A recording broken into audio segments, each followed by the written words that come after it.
bienvenue, etc. Alors, dans un premier point, merci Madame Wilson, j'aimerais vous aviser que ce soir, la session sera enregistrée.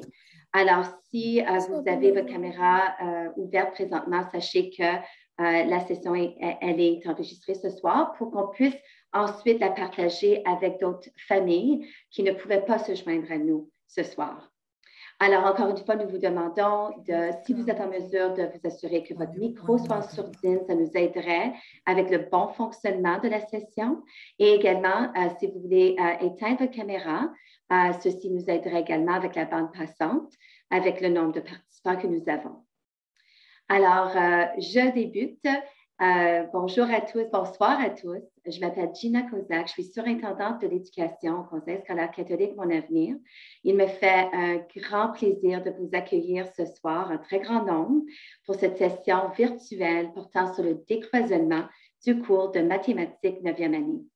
Alors, je suis la lead responsable au conseil pour du projet. Bonjour, Madame Hakim. Et je suis également responsable de la programmation au palier secondaire. Mais comme tout dans la vie, ça prend une équipe pour faire avancer les choses.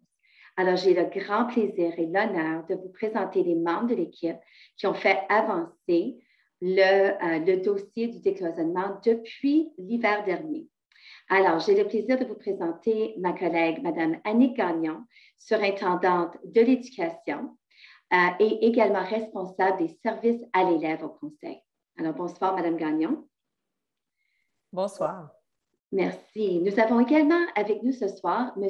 Gilles Rodriguez, surintendant de l'éducation, récemment nommé, et également responsable, et je vais devoir lire son titre, combien il est long, responsable de l'équité et de l'inclusion, droit de la personne, santé mentale et la gestion d'informations socio-démographiques et pour l'amélioration du rendement des élèves. Je prends un grand souffle et je souhaite la bienvenue à M. Rodriguez. Merci. Bienvenue. Merci. Maintenant, c'est Mme Carole Wilson. Mme Wilson est direction de service de programmation au palier secondaire et ainsi également leader de l'efficacité. Bonsoir, Mme Wilson. Bonsoir, bonne soirée à tous. Merci. Et finalement, et non la moindre, Mme Anne-Renée Schubert, conseillère pédagogique, lead du dossier du décloisonnement au palier secondaire. Bonsoir tout le monde. Bonsoir Anne-Renée. Alors, voilà notre belle équipe et c'est sûr qu'il y a plusieurs autres personnes qui ne sont pas avec nous ce soir. Et je tiens à remercier évidemment toutes les personnes au conseil qui se sont engagées dans la belle mise en œuvre de ce dossier. Si on peut passer à la prochaine diapo. Alors maintenant, nous aimerions prendre un moment pour la reconnaissance du territoire. Ce soir, nous sommes rassemblés ici en mode virtuel. Collectivement, nous représentons les écoles du Conseil scolaire catholique Mon Avenir qui sont établies sur un territoire de plus de 40 000 kilomètres carrés, alors qui s'étend de la péninsule du Niagara à Peterborough et du lac Ontario, Toronto, à la baie Georgienne. C'est un vaste territoire. Donc, nous allons prendre un moment pour remercier les peuples autochtones pour le partage de ce territoire. Ontario, mot huron qui signifie lac magnifique, ou mot iroquois, Canadario, pour les eaux scintillantes de ces 5 grands lacs. Ce territoire nous a permis pour des centaines d'années à jouir de ces richesses. Nous remercions tous les peuples autochtones de cette région, de l'île de la Tortue, d'hier et d'aujourd'hui, pour le partage de ce beau territoire. Miigwech. Et maintenant, si nous pouvons prendre un moment pour nous recueillir pour la prière avant notre session. Au nom du Père et du Fils et du Saint-Esprit. Amen. Dieu de grâce, aide-nous à redécouvrir comment vivre les uns avec les autres, afin de rebâtir nos communautés de foi et d'apprentissage. Aide-nous à rétablir l'équilibre et l'harmonie dans nos relations et viens renouveler notre volonté d'aborder les défis avec confiance en reconnaissant ta bonté au cœur de notre histoire. Amen. Du Père et du Fils et du Saint-Esprit. Alors, je vais simplement faire un petit rappel, s'il vous plaît, de vérifier que vos micros sont bel et bien en sourdine. Merci. Excellent. Alors, les objectifs du forum ce soir sont les suivants. Comprendre la raison d'être du décloisonnement et ses avantages. Prendre connaissance des approches pédagogiques inclusives dans la classe décloisonnée et les nouveautés du programme cadre. Explorer les ressources pour les parents. Et nous allons également avoir une période de questions à la fin de la session. Nous vous prions de garder vos questions en tête ou de bien les noter et nous les adresser à la fin de la session. Tous les membres de l'équipe seront là pour bien les accueillir. Donc, merci beaucoup de ne pas les indiquer dans le chat, mais de bien vouloir les garder pour la fin de la session. Alors, nous sommes prêts à rentrer dans la matière. Pour commencer, le Conseil scolaire catholique Mon Avenir s'est engagé à la vision du ministère de l'Éducation. Vous avez certainement vu que le ministère avait déjà partagé son intention de mettre en place un programme décloisonné en mathématiques en 9e année, pour plusieurs bonnes raisons dont nous allons aborder ce soir. Et ce que je voulais faire pour mettre la table avant de passer la parole à mes collègues, c'est de vous dire un peu de façon très holistique et globale ce que nous avons fait au niveau du conseil pour la mise en place du décloisonnement. Dans un premier temps, nous avons élaboré un plan d'action. Une fois que nous avons reçu les détails, l'hiver dernier, par rapport à la vision du décloisonnement, un plan d'action s'est dessiné pour mobiliser tous les acteurs du système. Une des actions qui découle du plan d'action, c'est d'offrir des sessions d'information pour les membres de la communauté. Donc, ce soir, c'est un résultat du plan d'action. Nous sommes très heureux de vous avoir ici avec nous. Un autre élément du plan d'action, c'est notre volonté d'offrir des formations et offrir des appuis sur mesure sur les approches pédagogiques à préconiser dans la salle de classe décloisonnée. Donc, ensemble, avec nos partenaires, nous avons travaillé de très près avec les directions d'école et les divers services au conseil pour appuyer la mise en place de la vision de la classe décloisonnée cette année. Et finalement, notre plan d'action s'engage également à suivre de façon aiguillée le rendement ainsi que le bien-être des élèves de la classe décloisonnée. Nous avons évidemment des éléments que nous allons suivre dans l'année à venir avec ce nouveau programme pour nous permettre de mieux aiguiller et de continuer à aiguiller nos interventions pour répondre aux besoins des élèves. Alors, je passe maintenant la parole à Mme Anne-Renée. Merci, Mme Kozak. Donc, vous avez sûrement peut-être une question on parle du décloisonnement, mais on se demande c'est quoi au juste. Donc, depuis septembre 2021, tous les élèves du CSC Mon Avenir, mais aussi partout en Ontario, vont suivre le même cours de mathématiques avec un nouveau programme cadre qui est sorti vers la fin du mois de juin l'année dernière, mais qui est maintenant en train d'être utilisé depuis septembre. Donc, avec ce nouveau programme cadre, nous avons éliminé les filières appliquées ainsi que les filières théoriques dans les cours de mathématiques 9e année, et c'est ça qui fait que c'est un décloisonnement. Donc, avant, on avait des cours cloisonnés avec des filières distinctes, mais maintenant, c'est un seul cours qui est offert aux élèves. Vous vous demandez peut-être pourquoi ce changement? Pourquoi est-ce qu'on est allé vers un cours décloisonné? Donc, le décloisonnement, et je cite, est une action du ministère de l'Éducation de l'Ontario qui découle du mandat de démanteler le racisme et la discrimination pour les élèves marginalisés et les élèves ayant des difficultés d'apprentissage dans le système éducatif. Les recherches ont démontré que de demander à l'élève de faire un choix très tôt en 9e année face au cheminement secondaire qu'il veut suivre ainsi que le cheminement secondaire, est beaucoup trop tôt. On veut donner au moins jusqu'à ce que l'élève ait 15 ans pour pouvoir ramasser un peu d'expérience de vie pour pouvoir faire un choix informé et éclairé face à son futur. C'est important aussi de noter que l'Ontario était la seule province à encore avoir un cours cloisonné en 9e année. Nous croyons important de vous partager un extrait de vidéo qui provient du TDSB, qui est le Conseil public anglophone à Toronto, qui partage des témoignages d'élèves qui ont vécu le système cloisonné. Donc, ils ont passé par le système que nos élèves jusqu'à présent ont toujours vécu avec l'assignation d'une filière soit théorique ou appliquée en 9e. Puis, les élèves nous parlent de leur expérience et de l'effet néfaste que ça a eu sur eux. On va vous partager les vidéos. Malheureusement, elles sont en anglais, mais on vous offre les sous-titres grâce à YouTube en français. I feel like the teachers gave up on me and other students too early in the game. Right? I was only in grade 2, and I spent the rest of my life in essentials till I graduated. They put people into groups in order to give them the best results for their school, but not the best results for the person that will be going into society.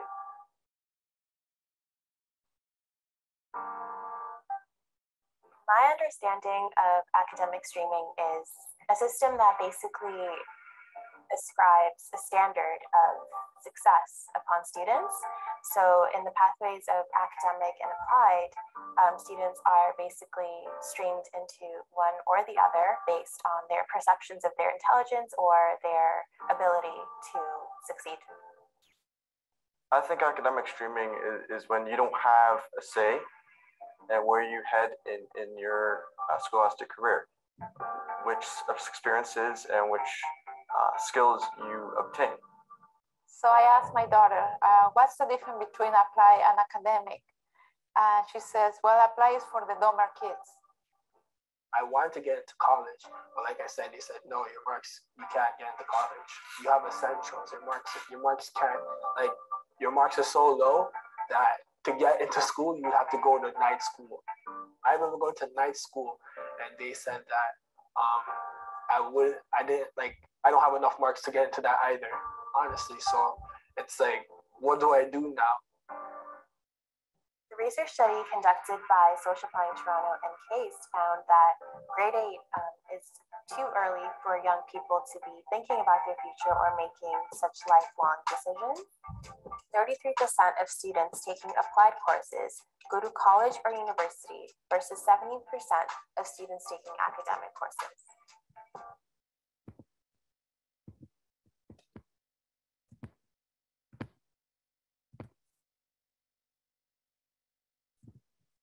Oh, désolée. Je vais avancer. Je passe la parole maintenant à M. Rodriguez qui va nous parler de son dossier d'équité et d'inclusion. Oui, bien. L'année dernière, donc, on a amorcé le décloisonnement de la classe de mathématiques en 9e année.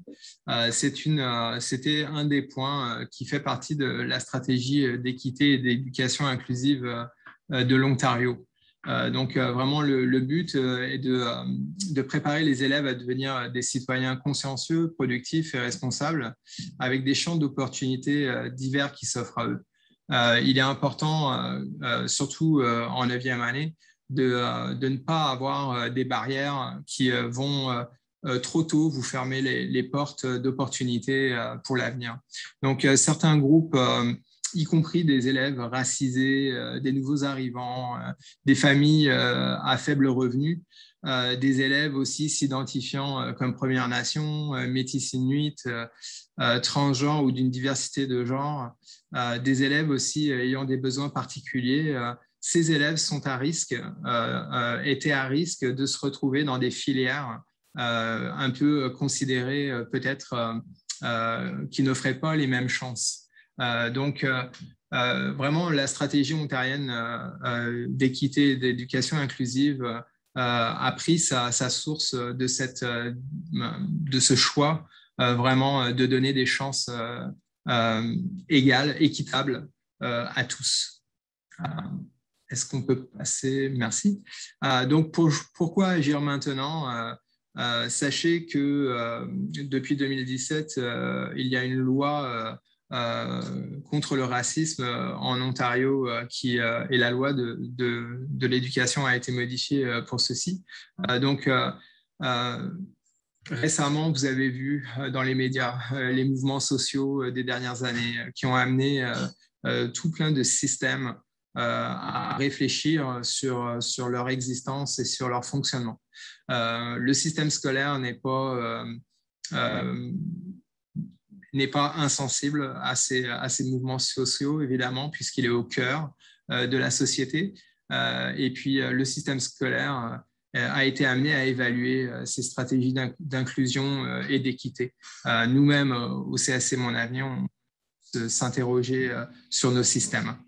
Donc, certains élèves marginalisés et ou à risque peuvent se sentir rejetés, exclus, isolés dans un contexte scolaire particulier et notamment dans un contexte scolaire cloisonné.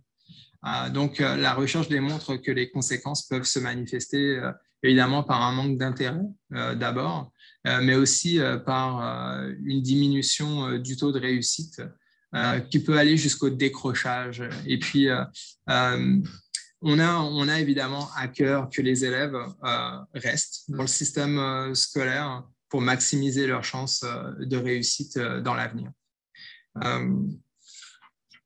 Alors, un autre engagement qui a été fait au niveau de la stratégie ontarienne d'équité et d'inclusion, ça a été l'engagement de faire une collecte de données identitaires d'ici 2023. Tous les conseils scolaires de l'Ontario participent à cette collecte de données. Et sachez que nous, au CSC Mon Avenir, on est engagé depuis le printemps dernier dans un projet pilote qui regroupe 3 écoles du Grand Toronto. Et puis ces données, ça va être élargi à tout le conseil scolaire en 2022. Donc, des données identitaires, pourquoi? Eh bien, pour que ces données nous permettent de mieux suivre le progrès de tous nos élèves et puis d'aiguiller nos interventions pour répondre plus efficacement aux besoins de tous. Alors, décloisonnement dans un premier temps, collecte de données dans un deuxième temps, le dossier équité et éducation inclusive est en développement à travers la province et on est fiers au CSC Mon Avenir d'avoir pris de nouvelles mesures pour accompagner la promotion de l'équité au sein du système. On a une toute petite vidéo. Peut-être il y a des parents de Saint-Frère-André qui ont reçu des sondages cette semaine justement pour cette collecte de données identitaires. On a une petite vidéo à vous montrer qui explique un petit peu mieux quelle est cette phase de collecte. Merci.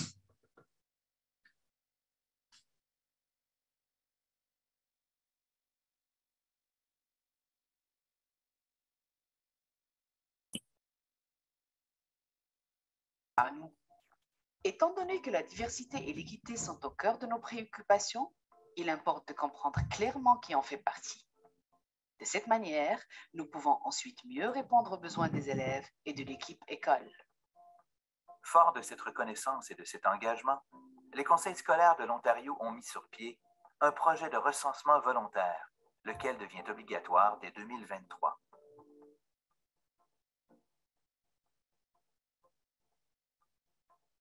En effet, la loi de 2017 contre le racisme exige que les conseils scolaires fassent une collecte de données identitaires en vue de faire progresser l'équité raciale.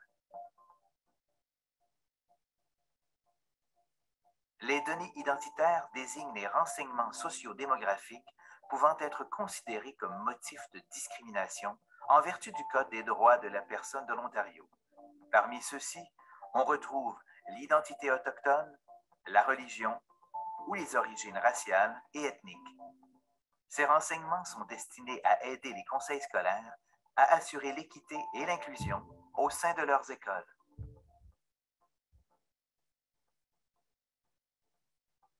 En répondant au sondage, les élèves et leurs parents aident les conseils scolaires à être proactifs et responsables envers les familles, les élèves, ainsi que le personnel faisant partie de leur communauté scolaire. Les données recueillies offrent la possibilité de confirmer, de mesurer, de traiter et de surveiller tout comportement ou toute politique qui a une incidence sur l'expérience des élèves et leurs résultats scolaires. Pour l'équipe école, des données fiables permettent notamment au conseil scolaire d'examiner les conditions d'embauche pour promouvoir de façon continue un milieu de travail équitable et inclusif.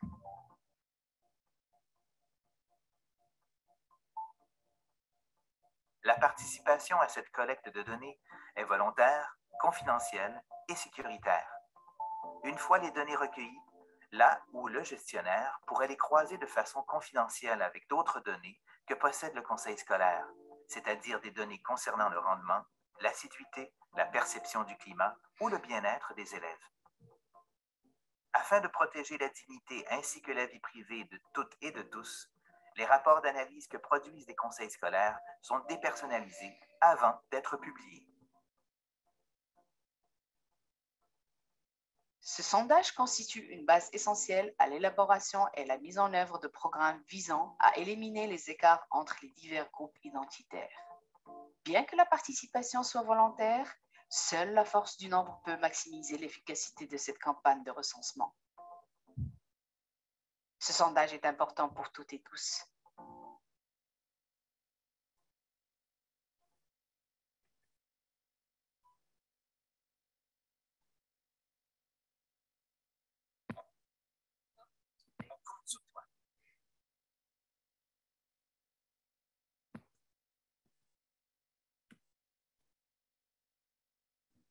Merci. Je vais passer la parole à mes collègues. Désolée, j'essaie de faire lire la présentation. Est-ce que vous voyez encore? Oui, on voit la présentation. Oui, oui, c'est bon. Merci. Désolée pour les problèmes techniques. Donc, on croyait important de souligner certains avantages. Certains ont été nommés ou même on a parlé des désavantages dans les témoignages d'élèves, mais aussi Gilles a mentionné beaucoup d'avantages qui sont favorisés par le cours décloisonné. Donc, le premier, c'est établir des attentes élevées pour tous les élèves, peu importe le profil jusqu'à présent, tous les élèves se retrouvent dans la même classe et on a les mêmes attentes du programme cadre décloisonné de 9e année pour tous les élèves. Aussi, ça permet aux élèves qui ont des intérêts variés, des habiletés à niveaux différents d'apprendre ensemble et de contribuer à l'apprentissage des autres dans une communauté inclusive. Et finalement, comme on a déjà mentionné, il est vraiment important de garder les portes ouvertes un peu plus longtemps avant que l'élève ait à faire un choix qui a énormément d'impact sur son futur et aussi sur son cheminement lorsqu'il est au secondaire. Donc, on veut garder ces portes-là ouvertes pour que l'élève puisse faire un choix éclairé. On voulait aussi, comme vous avez entendu, il y a un nouveau programme cadre depuis septembre 2021. Il y a eu plusieurs petits ajouts, mais il y en a certains qu'on voulait souligner aujourd'hui. Donc, le premier ajout, un gros domaine au programme cadre qui a été ajouté est celui de la littératie financière. Et ces ajouts, je devrais mentionner, font partie du nouveau programme cadre en 9e, mais ont aussi été ajoutés à la révision des programmes cadres de la première jusqu'à la 8e année, un programme cadre qui est sorti l'année dernière. Donc, avec la littératie financière, on veut exposer les jeunes au domaine d'argent et de finances et appliquer ces connaissances dans un contexte de vie réelle.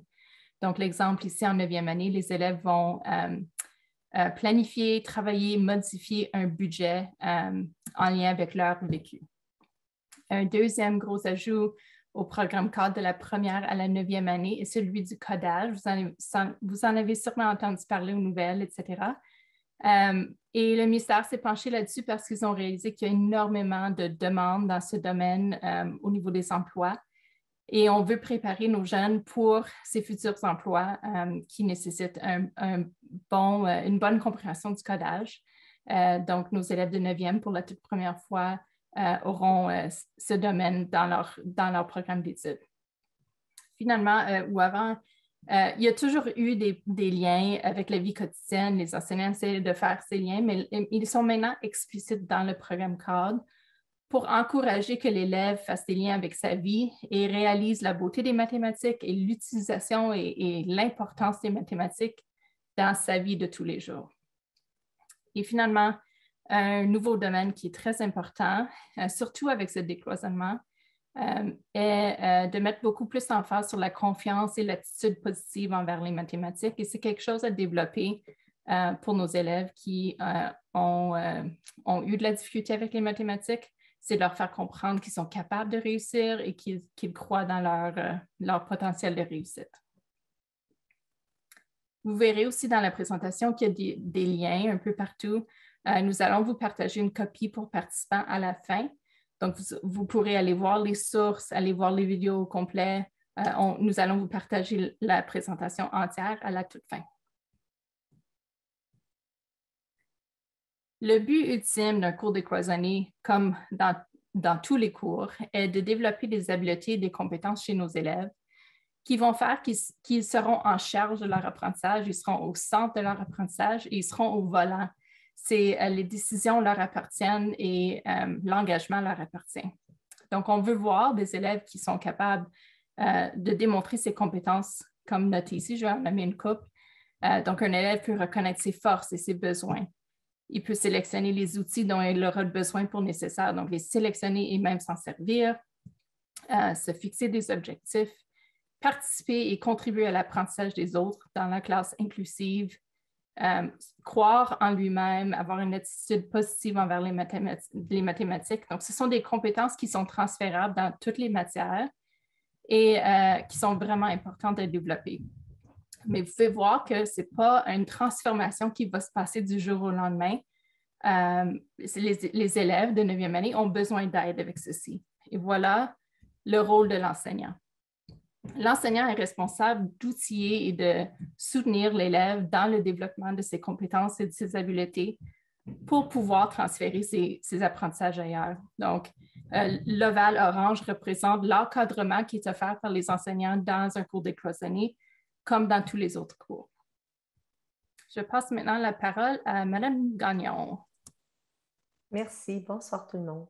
Donc, lorsque nous avons appris que nous y allions cette année avec un programme cadre décloisonné, nous nous sommes posé la question où serait la place de l'élève ayant des besoins particuliers dans ce grand nouveau programme cadre?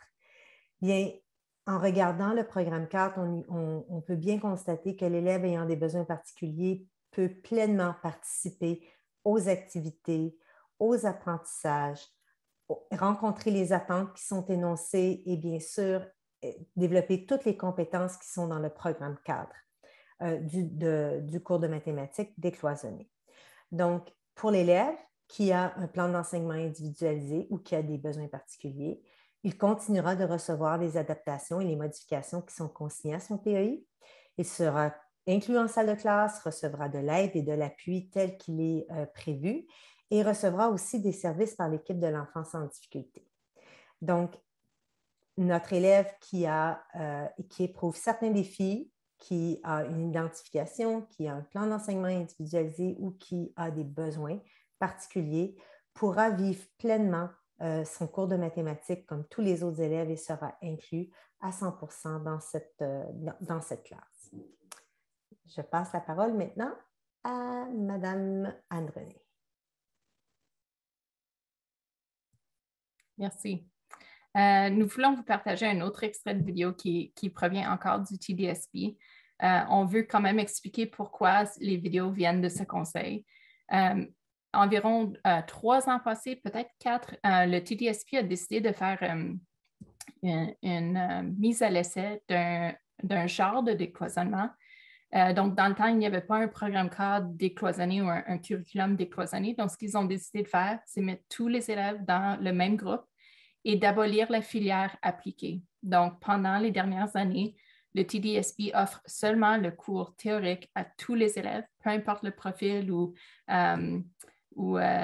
les besoins des élèves, ils vont tous suivre le même cours. Depuis septembre, ils suivent maintenant le cours décloisonné. Mais à la fin de l'année dernière, ils ont demandé à des enseignants d'offrir un témoignage Vous allez voir, certains vont parler de cours d'anglais, de langue, mais aussi de mathématiques parce qu'ils ont adopté cette approche pour tous les cours en 9e. Donc, on va vous partager.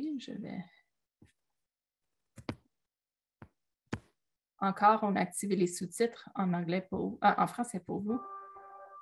Donc, voici.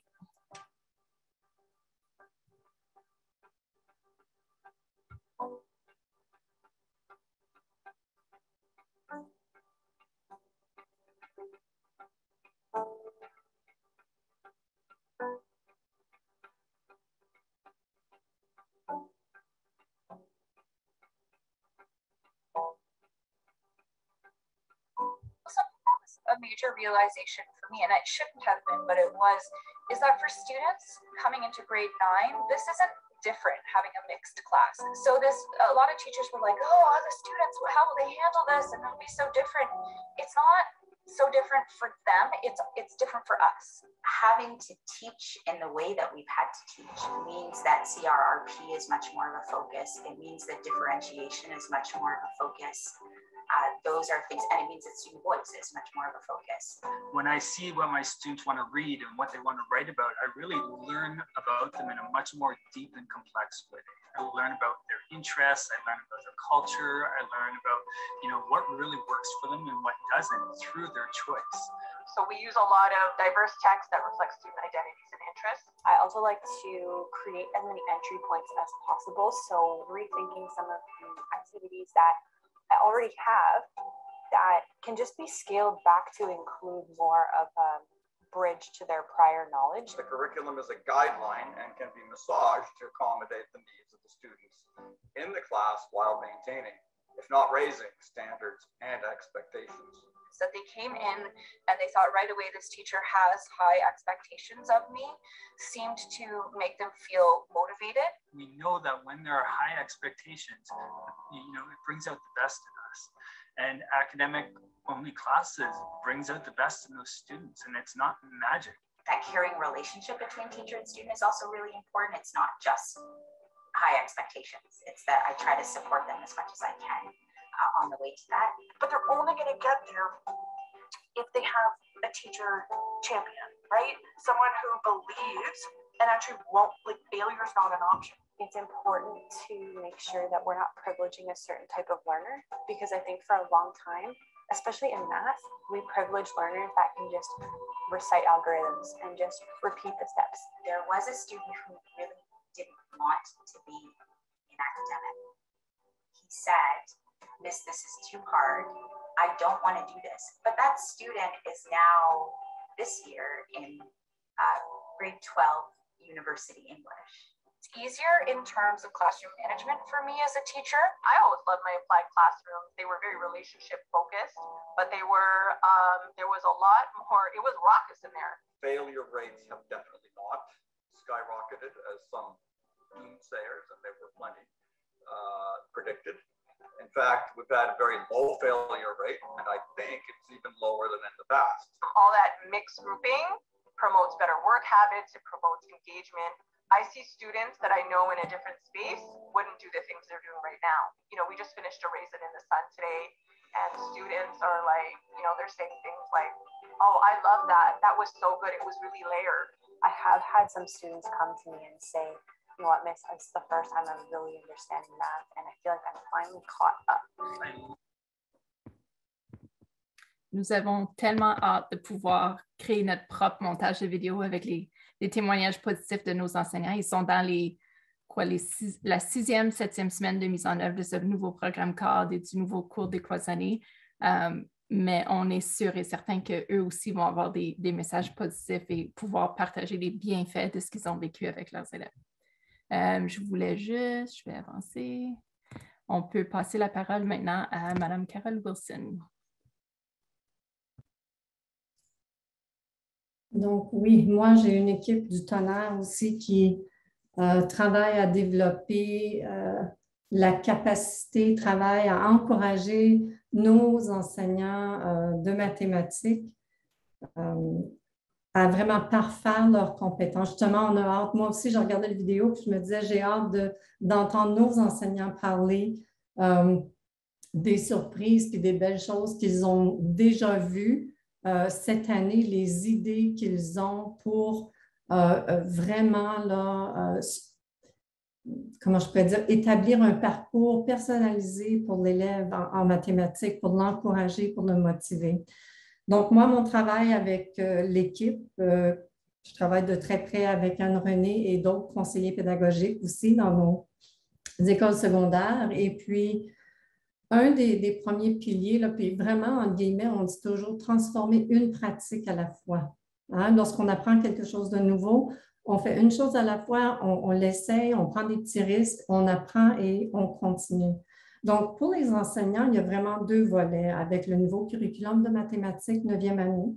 Donc, on travaille, le premier volet, c'est la pédagogie inclusive, donc une approche qui est différente, qui inclut, peu importe où l'élève est, on veut que, ou on aimerait que l'approche dans la salle de classe soit vraiment une approche qui répond aux différents besoins dans la salle de classe. Puis pour faire ça, on a eu la chance de travailler avec des experts conseils là, des États-Unis, Vancouver, etc., sur l'inclusion, la pédagogie inclusive et aussi le jargon pédagogique, la conception universelle de l'apprentissage. Donc, on a beaucoup appris et on continue à apprendre. L'autre volet est plutôt sur le côté mathématique.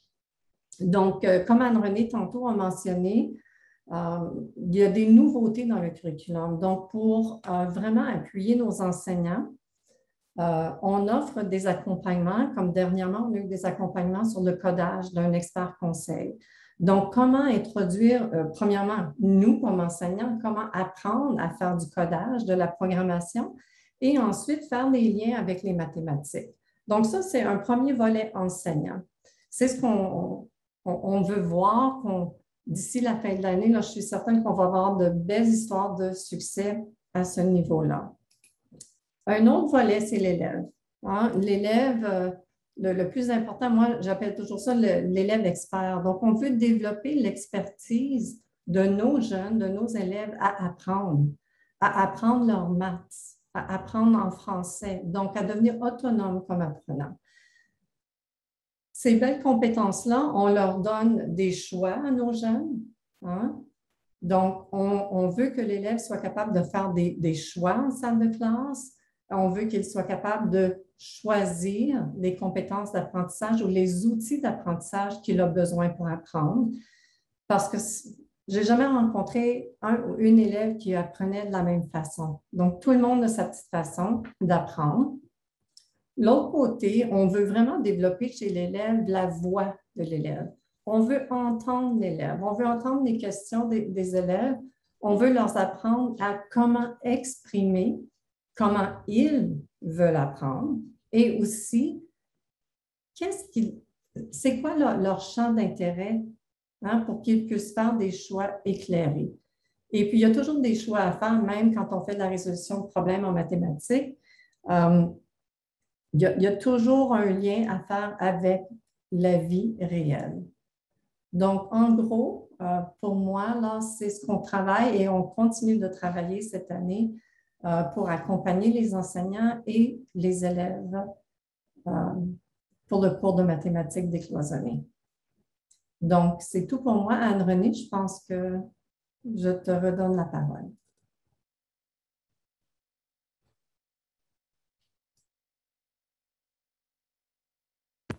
J'avais de la misère à trouver mon micro avec le partage d'écran. On est rendu à la dernière étape où on aimerait vous partager quelques ressources pour continuer votre apprentissage en tant que parent d'un élève dans un cours décloisonné.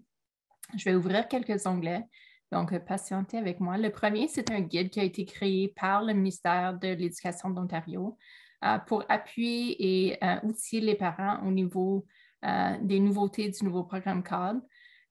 Vous verrez, je crois que vous pouvez voir à l'écran que ce guide pour les parents est disponible à télécharger, mais aussi dans plusieurs différentes langues. Donc, si vous cliquez, vous pouvez télécharger dans la langue qui vous convient et vous verrez qu'il y a un menu déroulant que vous fait aller explorer les changements. Ils font une comparaison du vieux programme CAD et le nouveau. Ils font un survol de ce que l'élève va apprendre. Et j'attire votre attention à l'onglet « Appuyer l'apprentissage de votre enfant » qui vous donne des pistes sur comment soutenir votre élève qui est en train de vivre, vivre un cours décloisonné en mathématiques et l'apporter à discuter de ce qu'il apprend, démontrer un intérêt dans ce que votre enfant apprend.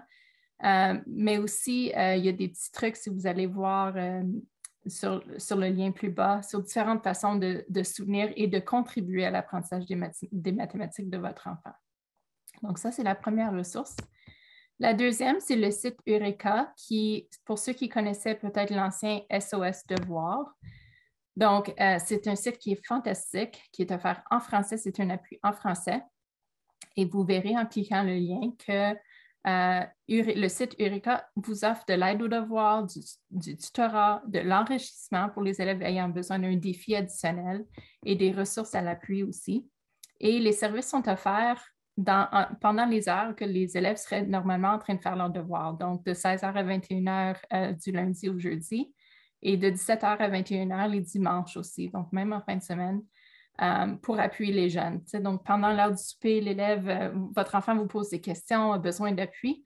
Cet appui-là peut être tant pour le parent, mais aussi pour les élèves. Et on peut poser nos questions dans un clavardage, par texto, par courriel. Donc, il y a plein de façons de rejoindre ce site pour obtenir de l'aide. Donc, on pourrait cliquer ici, chatter avec nous, poser une question au niveau d'un devoir. On peut envoyer des photos, des captures d'écran pour avoir cet échange et obtenir de l'aide. Donc, fantastique, un site à exploiter. Finalement, on voulait vous présenter ce site qui s'appelle Éco-Ambassadeur. Malheureusement, il y a une liste d'attente pour les ateliers. Ils se sont remplis rapidement avant de pouvoir vous partager ces informations. Mais ce sont des ateliers de codage et c'est ouvert à tous les niveaux de compréhension de codage. Donc, si votre jeune est au niveau débutant, c'est correct. Et même s'ils connaissent bien le codage et veulent approfondir leurs compétences, ce sont des ateliers qui sont offerts les samedis. Et d'habitude, c'est un abonnement qui coûte environ 600 $ je crois, pour un élève. Mais nous avons des subventions et donc une place a un coût de 50 $ seulement. Ce que le site dit, si vous allez, si vous allez voir, si vous essayez de vous inscrire, ils vont dire qu'ils offrent une liste d'attente. Vous pouvez inscrire votre enfant et ils vont essayer de donner priorité ou au moins envoyer les prochaines sessions aux gens qui sont sur la liste d'attente en premier. Fait que ça pourrait peut-être vous assurer une place pour des futurs ateliers qui seront offerts en français.